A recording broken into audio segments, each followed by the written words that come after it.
Very good morning and good afternoon and good evening to all the panelists and the audiences attending the session. For today's workshop will be on optimization of levelized cost of green energy. This session has been organized in partnership with Schneider Electric. So I'll be introducing all the panelists and then we'll be handing over the session to Mr. Praveen Neogi, who is both chair and moderator for this session.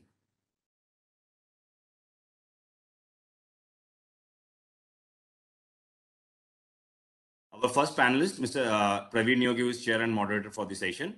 Mr. Neogi is an engineering graduate for Jadavpur University and holds a diploma in finance and accounting management and has a long experience in power and coal sectors with exposure to policy reforms, regulation and organizational design, having worked with CSC Limited and as chief executive Noida Power Company Limited. Our next speaker, Mr. Anil Kumar Khadam, he is currently the electric vice chair of Smart Grid Division and also the energy sector and digital enthusiast. And he has over 19 years of experience in solution architecting, technical marketing, pre-sales of smart city and smart grid utility automation, energy automation systems, network protection, etc. Currently working on end-to-end smart city solution architecture and strategy profiling, city profile typology of city, stakeholders, etc. Our next speaker, Mr. Srinivas Jampani, is the Senior Vice President at Greenco.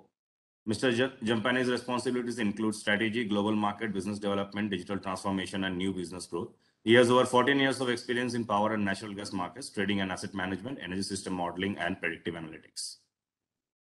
You see the subject from the developer's perspective, and may I invite Mr. Jampani to address us. Can you all see me okay? Yeah, you're okay. And Mr. Kundu, would you like to throw the slides up or however? That's fine, I will do that.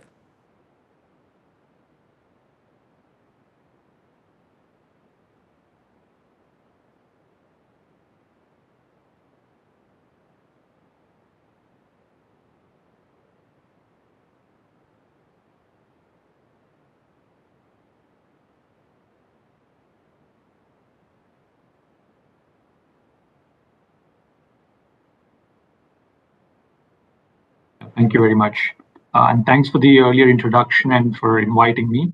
I'm delighted to be here today and pleased about the topic, honestly. It's certainly a timely one. And I plan to share my views on some of the key components of a holistic framework. We talked about some of the details and how storage is a key enabler. Dr. Valvarkar had shed light on a lot of elements.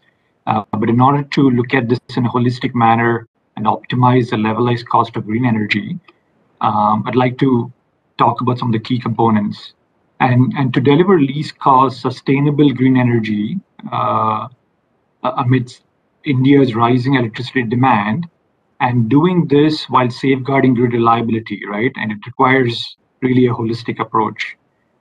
This requires us to have a deep understanding of the current Indian electricity market design, the structure of the supply and demand by state and at a nationwide level, and also the upcoming operational challenges, learning from what's happening globally as well, to achieve this overarching goal of 500 gigawatts of non-fossil capacity and reduce emissions by 1 billion tons by 2030, as per the Paris Agreement India announced at the recent COP26.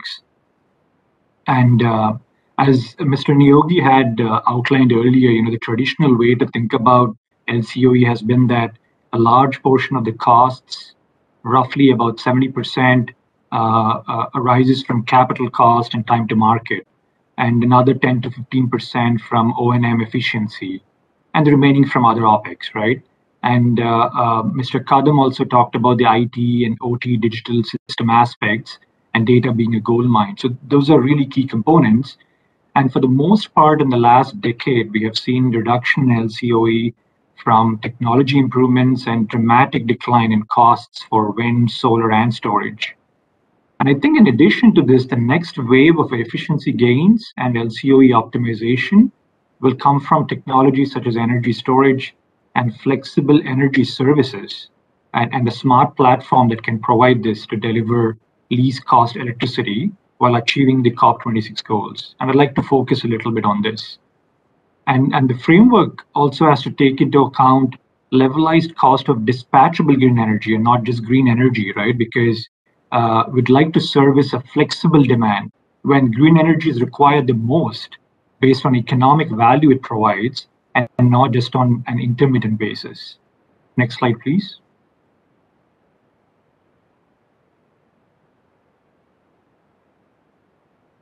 And India is going to have to achieve this against the backdrop of a few key macro trends laid out here. Urban population is going to double by 2030. Electricity demand in India, both the energy and peak power, is estimated to increase at a CAGR of 5% in the foreseeable future. And most of this growth will be driven by a significant agricultural load, increasing share of residential and commercial demand. These factors are by no means exhaustive, but it gives a sense of the evolution of the power demand in India in the next few years. Next slide, please. So we talked a little bit about this, the other speakers earlier. This demand growth, it'll come with substantial intraday and intra-seasonal variability.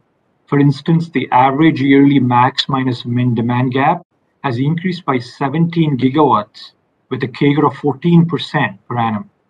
Min-max demand gap as percentage of peak demand is also increasing, underlining the heightened demand volatility and emphasizes the need to create a market for dispatchable renewable generation and make that happen in the Indian grid. This only means demand management will also get increasingly complex for discoms and system operators. This additional complexity will emerge as we move to faster and spot markets, that is 5-minute to 15-minute scheduling, metering, accounting, and settlement in the Indian market, leaving little margin for error. And Dr. Valvakar earlier also talked about the further impact EV would have on demand as well, so just to underscore the importance of the evolving demand. Next slide, please. This slide, it compares India's supply flexibility to that of other countries relative to the RE as a percentage of total generation. Countries such as US, despite relying on over 320 gigawatt of combined cycle gas turbines for their flexibility, that, by the way, are powered by cheap natural gas domestic supplies, speak of the Marcellus, right? They will also be investing in nearly 60 gigawatt of energy storage by 2030, according to an NREL study. On the same vein, Europe will be adding 95 gigawatt and China will be adding 130 gigawatt of storage by 2030 to accommodate their high growth trajectory for renewables. China, we like to speak of China plus one, and even in this case, China serves as an interesting case. China is going to invest in pump storage hydro for almost all of the 130 gigawatt of energy storage. We discussed battery storage a little while ago and the PLI scheme support, and Dr. Valvakar also talked about the fire issues and the warranty issues in the US with some of the biggest developers. We really need to understand the battery physics and the chemistry aspects of the battery best a little better for more investments to come into that space and really build out this massive 100 to 150 gigawatt scale we're talking about. 10 years ago, I conducted a DOE study recommending pump storage, and DOE only recently is trying to expedite even the US approval framework to make more pump storage happen. And I think India can also build a lot of the pumped hydro. It's a very well established and understood technology, right? So the increased share of RE in the generation mix combined with the pause build out of supply to the flexible supply, and India has got its own issues with gas infrastructure. So with lesser and lesser of pondage-based hydro and natural gas, this will lead to significant issues in demand and grid management. And it can have dramatic commercial and technical implications, right? Financial implications. And given that RE is must run in India, energy resource mix is also bound to change as a percentage of the installed capacity. Next slide, please. So to that end, creation of energy storage model of the equation will be critical to enable capacity build. And energy shifting and RE integration will be a key utility requirement for storage, moving away from the sub-hourly 1 hour to all the way to 4, 6, and even 9-hour use cases to enable decarbonization of the entire grid across sectors. Currently, most of the flexibility is provided by thermal and hydro. And in the current regime, backing down thermal leads to inefficiencies and extra fixed cost and variable cost for discoms. Just take a look at the peak and off-peak market pricing, right? And day ahead and even the green energy markets on Indian energy exchanges. This will serve as a market signal for the flexibility that is really required for both the supply and demand side of the equation. I've outlined here, a couple of important parameters from a recent CEA study that indicates without storage, India would need a net coal addition of 60 gigawatt by 2030. And over 100 gigawatt of coal capacity will operate at a PLF of 15 to 40% and risk being stranded. So just think about the financial costs involved there. And as the baseload coal, thermal coal PLF drops to levels as low as 15 or 20%, the cost can rise up to 10 rupees a kilowatt hour. So the grid balancing requirements will require increased, with the increased RE penetration. A lot of studies indicate we will see hourly ramps as high as 60 gigawatts within 1 hour. And this can be planned for and managed in a least cost manner using storage and offering green solutions to the grid. And we talked about the impetus that Ministry of Power has recently provided. They provided clarification regarding usage of ESS, the energy storage systems, in various applications across the entire value chain of power sector. So that's very encouraging. CERC has also come out with regulations to reform the ancillary services market with clarifications on the type of ancillary services, the market participation, and the incentive mechanisms. Next slide, please. So this is the case of a classic duck curve that we all like to look at. And it currently occurs in some major markets like California, Germany, and Australia. But prices not only stay under zero, but also go negative in some cases. And it also poses multiple operational challenges, and it leads to increase in grid costs. So this example here, this is the duck curve forecast. It's an Indian version, if you will, on a typical day in 2030 with an installed capacity of an estimated capacity of 775 gigawatt.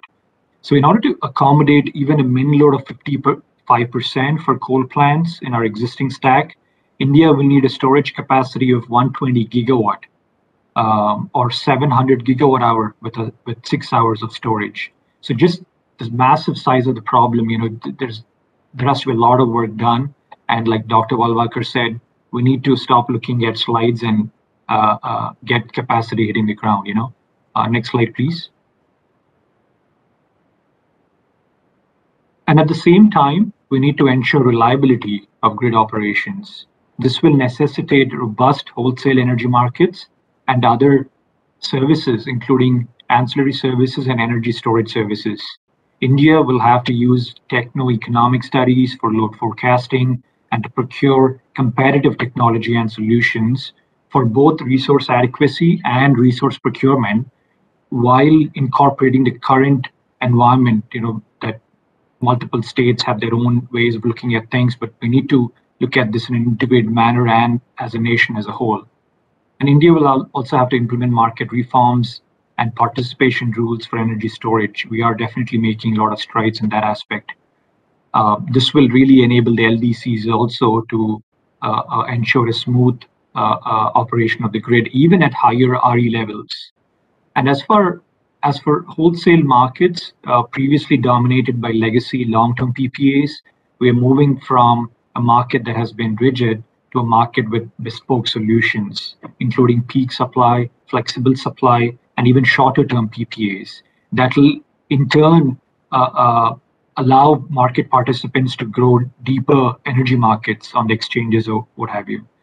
Ancillary service markets will also have to be expanded to include innovative products like ramping, fast response, frequency response, and not just the RRAS type of services. And like I said, India is definitely moving in strides to enable this ecosystem. Next slide, please. So with that, focus will definitely be on integrated planning, forecasting, and intelligent renewable energy plus storage portfolio management from a supply and demand integration perspective. A few of the operational aspects of optimizing the costs around green energy are laid out here. The shift to green energy sources is going to definitely bring a structural shift in energy market design itself, and the infirm and volatile nature of wind and solar at high penetration, right? For example, 50% or even higher of demand by 2030 can be very costly, both commercially and technically, if not managed reliably. So we currently have live real world examples from markets such as California or Germany, and even in India, where the volatility has impacted day-to-day operation. So for higher penetration of renewables, we need, in order to optimize the costs at a systemic level and meet flexible growing demand, we'll need scientific data-driven approaches and not spreadsheet type of models to enable procuring and selling power on a day-to-day basis. Some of the main components would be, these themes keep getting thrown around a lot, but just to underscore some of those things would be AI and machine learning, as well as econometric-based forecasts for demand, renewable energy, and power prices, by considering factors like temperatures, wind speeds, humidity, historical demand patterns, upcoming changes to the supply stack, and so on and so forth. The platform will also need an optimization framework based on least cost production systems, while integrating real-time decision support systems, like we talked about the IT, OT, and the SCADA side earlier, and bring the weather forecasts into the forum, and orchestrate either individual assets or at a portfolio and nationwide level to meet various kind of flexible demand obligations. And an important aspect of this optimization framework is to not only to meet certain business objectives, such as clean energy targets in megawatt hours or CO2 emission basis, but like Mr. Niyogi had said before, we need to do this in a cost-effective way and financially optimized way, and not just on energy basis. And platform would have to be able to facilitate various contract structures. We talked about plain RTC versus 24/7 clean energy, right? So the 24/7 is a well-accepted global phenomena now, moving away from whenever the wind blows or sun shines to really enabling 24/7 green energy. And we'd also have to bring into this framework the aspects around the stochastic nature and the probabilistic nature of the volatility around renewable energy. So the whole decision making has to be on a risk-adjusted financial basis, thereby reducing costs and servicing these obligations from residential, CNI, and DISCOM's perspective in a reliable manner on a day-to-day basis. Next slide, please. So just to summarize some key contributors to enable this least cost pathway are laid out here, and by no means exhaustive, but through my lens, the world has seen dramatic cost reductions, over 90% cost reductions in storage as well in the last decade, and this will continue to happen for wind, solar, and storage. India will need to take advantage of these macro trends, and this will enable India to build a green, flexible, and sustainable electric grid. And as far as energy storage, investments in energy storage, like much of rest of the world, will be a key enabler in allowing us to go from what I consider even a phase 1 or 2, where RE has minor to moderate impact on system operation, to phases 4, 5, and 6, where RE makes up almost all of the generation and creates RE surplus even from days to weeks. And lastly, India will need to foster a development of wholesale energy and capacity markets at a nationwide level, with tight integration to state resource procurement mechanisms. And on that note, I would like to end the presentation, and thank you for the opportunity. Happy to take any questions. Mr. Jampani, thank you. And you have basically left the discussion from where Mr. Khadam had started. So, you have spoken about the smart platform. You have spoken about essentially the digital solutions, which all of which had been flagged by Mr. Khadam in the in the beginning. And secondly, you have also floated a very interesting concept. We in the earlier session, we in the earlier talks, we had heard about least cost, levelized cost, rather the levelized cost of delivered power. Now you have talked about the levelized cost of dispatchable power. So that's basically going to make the differentiation. So, Mr. Jampani, thank you.